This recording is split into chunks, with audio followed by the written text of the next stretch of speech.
नमस्कार, राम राम, नमस्कार मित्रांनो. कोलाज प्रोडक्शन हाऊस आपल्या यूट्यूब चॅनलमध्ये मी सर्वांचं स्वागत करतो आणि एकेकतेला सुरुवात करतो. एक छोटंसं गाव होतं. त्या गावामध्ये श्याम नावाचा मुलगा राहत होता. एके रोजी श्याम आपल्या खोलीमध्ये अभ्यास करत होता, पुस्तक वाचत होता. तेव्हा त्या ठिकाणी श्यामची आई आली आणि श्यामला विचारू लागली, श्याम, तू बाजारला जातो का रे? तेव्हा श्याम बाजूला पुस्तक ठेवून उठून म्हणू लागला, हो आई, मी जातो ना. तेव्हा श्यामच्या आईने श्यामला 200 रुपये दिले आणि श्याम तेव्हा तिथून घराच्या बाहेर पडला आणि गाडीवर बाजाराच्या दिशेने जाऊ लागला. जात असताना रोडवरती श्यामला काहीतरी दूरहून दिसत होतं. तेव्हा श्याम जवळ आला, गाडी थांबून पाहू लागला. तेव्हा छोटंसं लेडीज पॉकेट त्या ठिकाणी पडलेलं होतं. श्याम उचलून पाहू लागला, आतमध्ये बघू लागला. तेव्हा आतमध्ये काही फोटो होत्या. त्या फोटो एका सुंदर मुलीच्या होत्या. त्यामध्ये काही पैसे होते. तेव्हा श्याम तो पाहून आपल्या खिशामध्ये छोटंसं ते पॉकेट ठेवून दिला आणि बाजाराच्या दिशेने जाऊ लागला.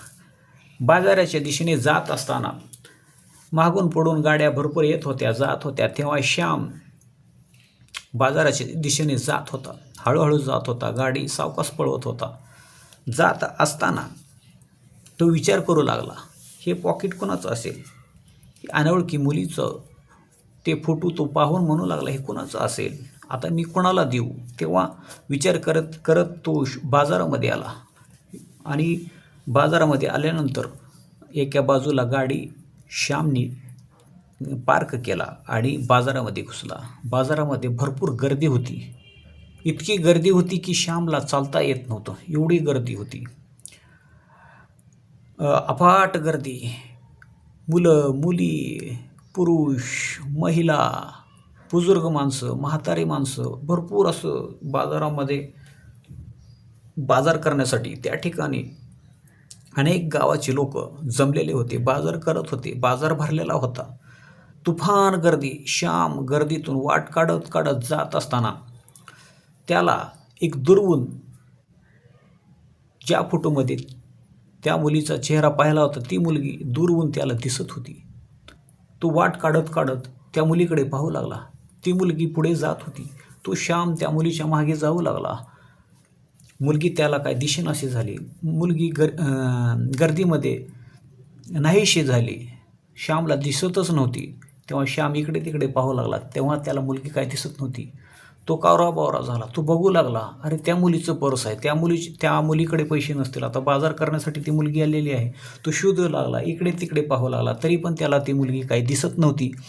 तेव्हा श्याम गुपचूप ज्या आपल्या आईने सांगितलेले माळवं भाजीपाला तो घेऊ लागला, बघू लागला इकडे तिकडे, तरी पण त्याला ती मुलगी काही दिसत नव्हती. तेव्हा श्याम भाजी पिशवीमध्ये घालू लागला, घेऊ लागला, भाजी खरेदी करू लागला.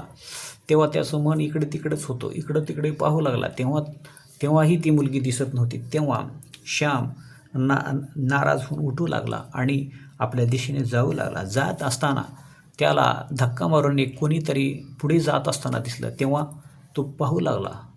तेव्हा ती मुलगी त्याला दिसली. तेव्हा तो धावत धावत जाऊ लागला, म्हणू लागला, मॅडम, मॅडम, मॅडम. तेव्हा मॅडमला त्या श्यामचा आवाज ऐकू येत नव्हतं. तेव्हा गडबडीने ती मुलगी जात होती. श्याम तिच्या मागे जात होता. गर्दी अफाट होती. मुलगी पुढं, श्याम मागं, मुलगी पुढं, श्याम मागं. श्यामला काय करावं त्याला सुचतच नव्हतं. मुलगी काय थांबत नव्हती. मुलगी मागे वळून पाहिली.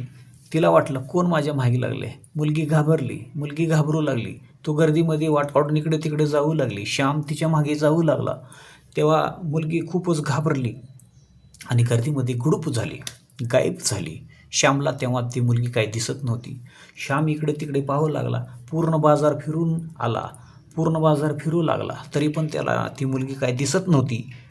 तेव्हा श्याम नाराज होऊन आपल्या गाडीजवळ आला, गाडी स्टार्ट केली आणि घराकडे निघून आला. अशा प्रकारे ही सुंदर कथा आहे मित्रांनो. आता हिच्या पुढचा पार्ट तुम्ही कमेंट करा, मी नक्की पुढचा पार्ट सांगेन. खूपच सुंदर कथा आहेत माझ्याकडे.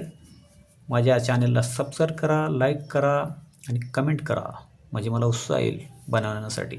धन्यवाद मित्रांनो.